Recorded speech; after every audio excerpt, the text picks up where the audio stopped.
इसी भावना के साथ आज मैं आपकी हिंदी अनिवार्य की कक्षा प्रारंभ करूं। पढ़ना चाहेंगे आप लोग हिंदी? मज़ा आएगा आपको हिंदी पढ़ने में? तो देखिए, हम बात करते हैं पाठ्यक्रम की। आप पढ़ने जा रहे हो, सबसे पहले आपको अपना सिलेबस मालूम होना चाहिए। भाई हमारी मुठभेड़ किससे होने वाली है, मालूम तो पड़ जाए, तभी तो स्ट्रेटजी बनाएंगे कि क्या करें, कितना करें और कैसे करें। मालूम तो होना चाहिए आपको कि हमें पढ़ना क्या क्या है, हमारा सिलेबस क्या है। तो मैं आपको बता दूं कि आपका सिलेबस क्या है, और चाहे तो आप अपने सिलेबस को लिख सकते हैं, और नहीं तो मैं आपका जो ये सिलेबस है इसका फोटो खींच के और आपके ग्रुप में डाल, ठीक है? क्योंकि आजकल का जो ज़माना है मोबाइल का, फ़ायदा उठाएं हम भी टेक्नोलॉजी का। मैं आपको समझा देती हूँ कि आपके गद्य पद्य की निर्धारित कुछ रचनाएं हैं, और आपकी एक किताब होगी गद्य विविधा या गद्य चयनिका के नाम से। इसके अंदर आपकी कहानी होगी।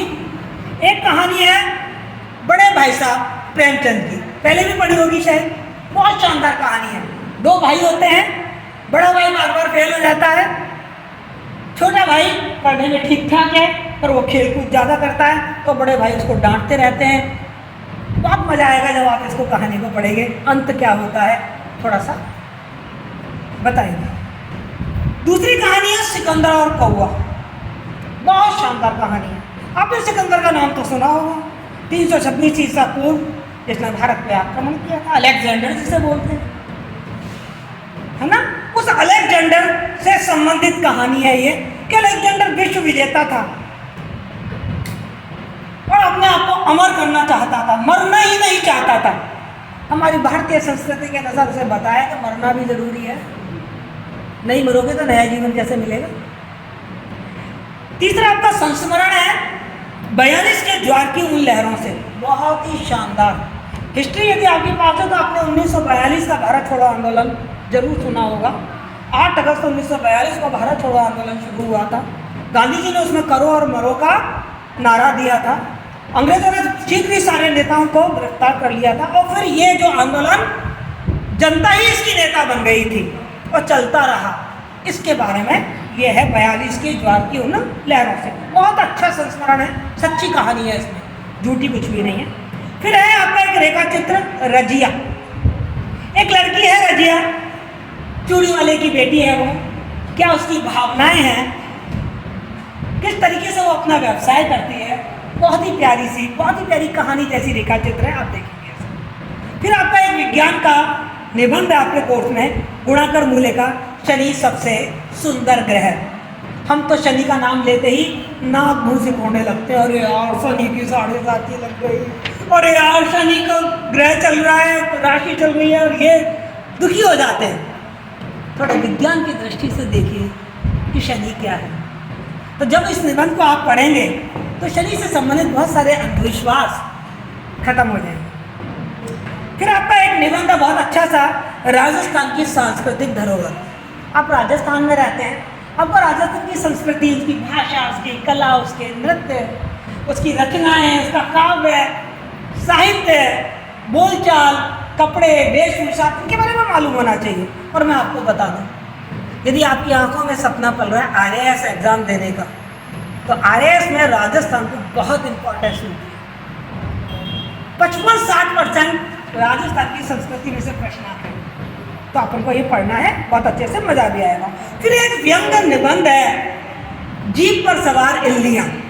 इसमें भ्रष्टाचार की बात कही गई है कि कैसे सरकारी अफसर योजनाओं के नाम पर किसानों का, मजदूरों का शोषण करते हैं, और उनके नाम पे जो पैसा, जो बजट आ जाता है वो खुद जीन जाते हैं। और फिर एक बहुत ही अच्छा सा पर्यावरण अनुपम खेर का निबंध है, आज भी खड़े हैं तालाब। हम सब देख रहे हैं कि आज जल संकट बड़ा ज़बरदस्त है।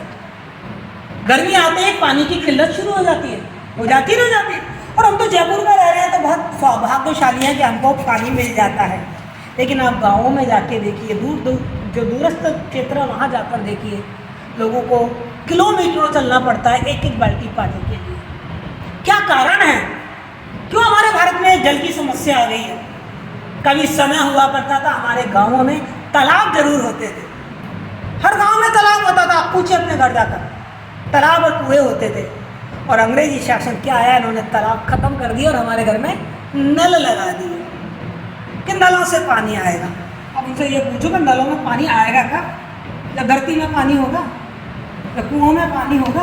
नल पानी थोड़ी दे देंगे, नल में भी तो पानी कैसे सप्लाई करना होगा। तो बहुत प्यारा सा एक निबंध है, आज भी खड़े हैं तालाब। उसके बाद आपका कुछ पद्य भाग है। पद्य भाग में कोई भी नाम नया नहीं है, आप पहले पढ़ के चुके हैं। कबीर आपने पढ़ा है, कबीर के कुछ दोहे पढ़ेंगे अपन, गुरुदेव, गुरु से संबंधित, भक्ति से संबंधित। सूरदास आपने पहले भी पढ़ा है, तो सूरदास के कुछ भक्ति पद पढ़ेंगे। तुलसीदास आपके लिए कोई नई चीज़ नहीं है, विनय पत्रिका के कुछ पद पढ़ेंगे उसमें। मीरा आप सब जानते हैं, आप ही के राज्य मेड़ता की रहने वाली थी, कृष्ण की पुजारिन थी, उसके कुछ पद पढ़ेंगे। रहीम, रहीम भी आप जानते हैं, आप पढ़ के भी आए हैं, भक्ति काल के कवि माने जाते हैं रहीम, अकबर के नौरत्नों में से एक थे। हाँ जी, सॉरी जो कौन? हाँ, रहीम धार्मिक दृष्टि से बहुत उदार थे, तभी तो अकबर के नवरत्नों में माने जाते थे। और मैथिली शरण गुप्त हिंदी के एक जाने माने लेखक हैं, गद्दा के नाम से जिनको जानते हैं, द्विवेदी युग के हैं, जिन्होंने साकेत, जिन्होंने द्वापर, जिन्होंने भारत भारती, यशोधरा, भारतीय संस्कृति और सभ्यता से संबंधित बहुत सारी पुस्तकें लिखी। उनकी एक बहुत प्यारी सी कविता है मनुष्यता, कि मनुष्य किसे कहते हैं, और एक दूसरी कविता है हम राज्य लिए मरते हैं। बहुत ही सटीक आज के समय में कि हम तो सब शासन के लिए मरते हैं, बस हमें अधिकार मिल जाए, इस पर कविता है। सुमित्रा नंदन पंत आपने जरूर नाम सुना होगा। जब छायावादी कवियों की बात आती है तो आपने सुमित्रा नंदन पंत का नाम सुना होगा। उनको प्रकृति का सुकुमार कवि कहा जाता है। उनकी एक कविता है नौका विहार। बनारस शहर है, बनारस शहर के पास इलाहाबाद है, सॉरी इलाहाबाद शहर है, इलाहाबाद में त्रिवेणी है, गंगा यमुना और सरस्वती। उस नदी में नौका विहार कर रहे हैं। कैसा लग रहा है? बोटिंग। नौका विहार के नाम से आप लोग मुझे देख रहे हो, बाबले गाल में मुझे आ गया। अच्छा, सूर्यकांत त्रिपाठी बहुत ही प्यारा नाम है। मैं बहुत पर्सनली इनको पसंद करती हूँ, इनकी कविताओं को। पहले छायावादी कविता लिखते थे, फिर प्रगतिवादी कविता हो गई। और इनकी एक कविता है तोड़ती पत्थर, जिसमें मजदूरनी की विरह बता, मूक विरह, मूक उसका आक्रोश, उसका दुख और बताया। बहुत मजा आएगा, आप जब पढ़ोगे इसको। आप शशिधरन हीरानंद बादशाह आगे की एक कविता है हिरोशिमा, पढ़ोगे ना तो दिल टूक टूक हो जाएगा। ये कविता उस कहानी पर है, आप सबने पढ़ा है। प्रथम विश्व युद्ध हुआ था, फिर द्वितीय विश्व युद्ध हुआ। द्वितीय विश्व युद्ध 1939 1 सितंबर 1939 को शुरू हो गया था, समाप्त हुआ 1945 में। लेकिन बड़ी विभीषण के साथ खत्म हुआ था। हम सब जानते हैं कि 6 अगस्त 1945 को अमेरिका ने जापान का एक शहर था हिरोशिमा, वहाँ पर बिल्कुल परमाणु बम गिराया था, और 9 को नागासाकी में। क्या वहाँ पर वहशत हुई थी, किस तरीके से वहाँ विनाश हुआ था, हाँ, उस पर यह कविता लिखी गई है हिरोशिमा। ठीक है, हाँ जी, होगी जरूर। और फिर है रामधारी सिंह दिनकर की। रामधारी सिंह दिनकर भी, जैसे मैं कहते हैं निराला, मुझे रामधारी सिंह दिनकर भी बहुत पसंद। कुछ कवियाँ तो मेरे बहुत दिल के करीब है। रामधारी सिंह दिनकर है, हरिवंश राय बच्चन है, बहुत अच्छे लगते हैं मुझे। और रामधारी सिंह दिनकर की कविता जब आप पढ़ोगे ना, समर शेष है और विपद का 2 कविताएं आपके कोर्स में है। सच बता रही हूँ, आपको समझ में आएगा। समर शेष है, समर का मतलब है युद्ध अभी बाकी है।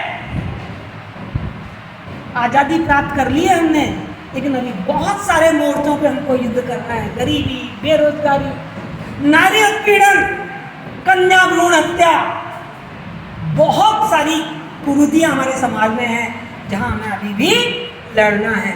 उस पर यह कविता है रामधारी सिंह दिनकर की। ठीक बेटा, तो आपके 2 पार्ट तो ये हो गए, एक गद्य पोर्शन हो गया और एक पद्य पोर्शन हो गया। और तीसरा पोर्शन आपका आएगा व्याकरण का। व्याकरण भी कोई बात ऐसी नई नहीं है कि आप परेशान हो जाओगे। वही व्याकरण है जो आप पहले भी पढ़ चुके हो। निबंध तो आप तीसरी क्लास से लिखते आ रहे हैं, 9, 10, 11, 12 सब में पढ़ा। तो ऐसा एक निबंध आएगा 300 शब्द में। फिर कार्यालय लेखन आएगा, आप पढ़ चुके हो।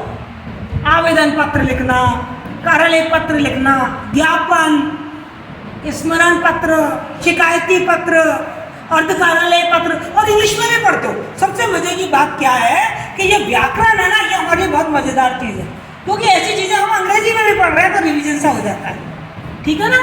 पढ़ते ना उसमें सेमी ऑफिशियल लेटर है ना, निविदा जिसे टेंडर कहते हैं, ये सब चीज़ हम इसमें पढ़ेंगे। फिर है आपका संक्षेपण यानी कि संक्षिप्तीकरण, यानी कि आपको एक पैराग्राफ दिया जाएगा और आप उसको 1/3 में लिखना होगा, कोई कठिन चीज़ नहीं है ना। फिर है पल्लवन, पल्लवन मतलब कोई सूक्ति दी जाएगी और आपको उसको स्पष्ट करना है अपने शब्दों में, तो पल्लवन हो जाएगा, बड़ा हो जाएगा वो। और फिर शब्द निर्माण प्रविधियाँ आएंगी जिसमें उपसर्ग, प्रत्यय, संधि और समास आप पढ़ चुके हैं और बहुत ही ईजी प्रश्न आते हैं, कोई भी दिक्कत की बात नहीं है। कुछ मुहावरे या लोकोक्ति आएंगी और कुछ पारिभाषिक शब्दावली आएगी। यदि आप लोग थे तो आपको मालूम होगा कि हिंदी दिवस हम लोगों ने सेलिब्रेट किया था, तो उसमें हमने यही एक प्रश्नोत्तरी रखी थी। तो कुछ शब्द ऐसे हैं जो अंग्रेजी में बहुत ज़्यादा प्रचलित हो गए हैं कार्यालय क्षेत्र में, और उनको हिंदी में क्या कहा जाता है, इसको कहते हैं पारिभाषिक शब्दावली, इसके अंतर्गत, ठीक है ना। तो ये चीज़ आई, जैसे अपन अकाउंट बोल देते हैं, पर अकाउंट्स को हिंदी में खाता या लेखा कहते हैं ना। अपन रजिस्ट्रेशन बोल देते हैं, पर रजिस्ट्रेशन को हिंदी में पंजीकरण कहा जाता है, वो पढ़ेंगे। और फिर संज्ञा, सर्वनाम, विशेषण, क्रिया विशेषण, इन पर एक निबंधात्मक प्रश्न आएगा। मैं आपको विश्वास दिलाती हूँ बेटा कि जो मैं कहूँ, जैसे मैं कहूँ, तो वो थोड़ा सा परिचय तो आपको मेरा मिल गया होगा।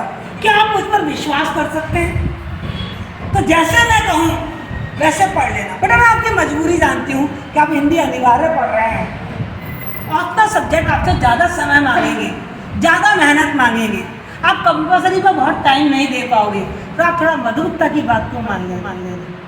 मैं आपको बहुत सेलेक्टिव स्टडी कराऊंगी, जो चीज़ मैं बताऊँ, जैसे मैं बताऊँ, प्लीज़ आप उसको उसी तरीके से पढ़ लीजिए। पिछले साल में मैंने बच्चों को केवल 4 घंटे का सिलेबस दिया था, केवल 4 घंटे का एक वीडियो दिया था कि 4 घंटे के इस वीडियो को पढ़ लीजिए और गारंटी है कि फर्स्ट डिवीजन के मार्क्स आएंगे, और जिन्होंने पढ़ा वो फर्स्ट डिवीजन के मार्क्स लेकर आए। तो मैं आपको मजे के लिए पढ़ो, अभी तो आपको नहीं मालूम कि सिकंदर के साथ क्या हो गया था, आपको नहीं मालूम कि 42 की जो लहरें थी उनमें क्या हुआ था, तो अभी तो मजे के लिए पढ़िए। लेकिन फिर मैं आपको आपके अंकों के लिए भी कुछ सेलेक्टेड क्वेश्चन बता दूंगी, कुछ सेलेक्टेड पॉइंट बता दूंगी जो आप पढ़ेंगे, और आप पिछले साल का पेपर देखिएगा। और मेरे चैनल पे, मधुबंधन के नाम से मेरा चैनल है, यूट्यूब चैनल, उस चैनल पे मेरा पिछले साल का गेस्ट पेपर देख लीजिएगा जो मैंने सॉल्व डाला है। पल्लवन भी जो मैंने लिखा है वही आया है,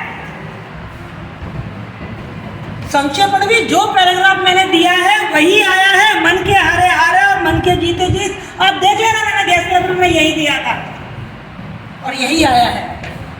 संक्षेपण भी मैंने यही दिया था, किसी देश की उन्नति और अवनति, ये का यही आया है। निबंध जो मैंने दिए थे उसी में से 3 निबंध आ गए। मैंने कहा था कुछ मत याद करके जाओ, कोरोना याद करके जाओ, आ गया कोरोना। और ये बात मैं केवल मुंह से आपको इसलिए बता रही हूँ, अभी तक आपने मेरा वीडियो देखा नहीं है।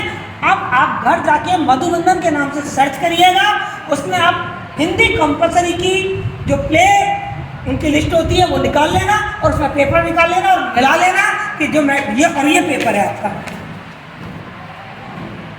और मिला लेना। फिर उस भरोसे के साथ मेरे साथ क्लास अटेंड कर लेना। मतलब पेपर आपका ऐसा आएगा, कोई बहुत 30 मार्क का पेपर नहीं आने वाला है। आपकी व्याख्याएं आएंगी, 4 व्याख्याएं गद्य में से आएंगी, 4 व्याख्याएं पद्य में से आएंगी। आपको अथवा आएगा तो इसलिए 4 कह रही हूँ, 8, 2 में से 1, 2 में से 1, 2 में से 1, 2 में से 1, 4 व्याख्या करनी होगी। व्याख्या करने का तरीका मैं आपको बहुत डिफरेंट सिखाऊंगी।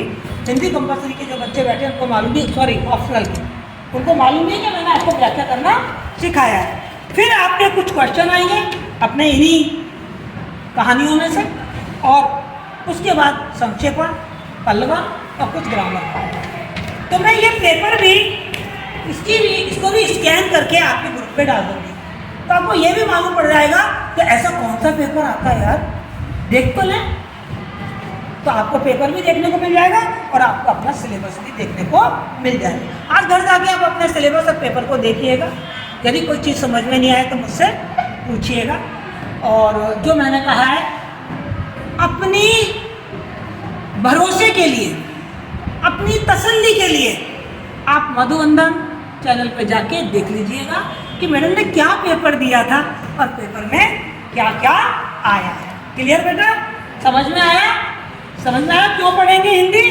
तो आप किताबें आपकी लाइब्रेरी में भी मिल जाएंगी और चाहे तो खरीद भी लें, बहुत महंगी किताबें नहीं हैं। एक गद्य को लेकर है और एक पद्य को लेकर है। और ग्रामर के लिए तो जो किताब आपके घर पे पड़ी हो, मैं ये नहीं कहूँगी आप खरीदो, जो भी किताब आपके घर पे पड़ी हो, 8वीं की, 9वीं की, 10वीं की, कोई सी भी किताब आप ग्रामर की ले सकते हैं। और नहीं तो उतनी ग्रामर भी आपके लिए सफिशिएंट है जितनी की मैंने पढ़ाई है या मैं पढ़ाऊँगा। क्लियर? कोई दिक्कत? खत्म करें आज की क्लास को। Thank you so much.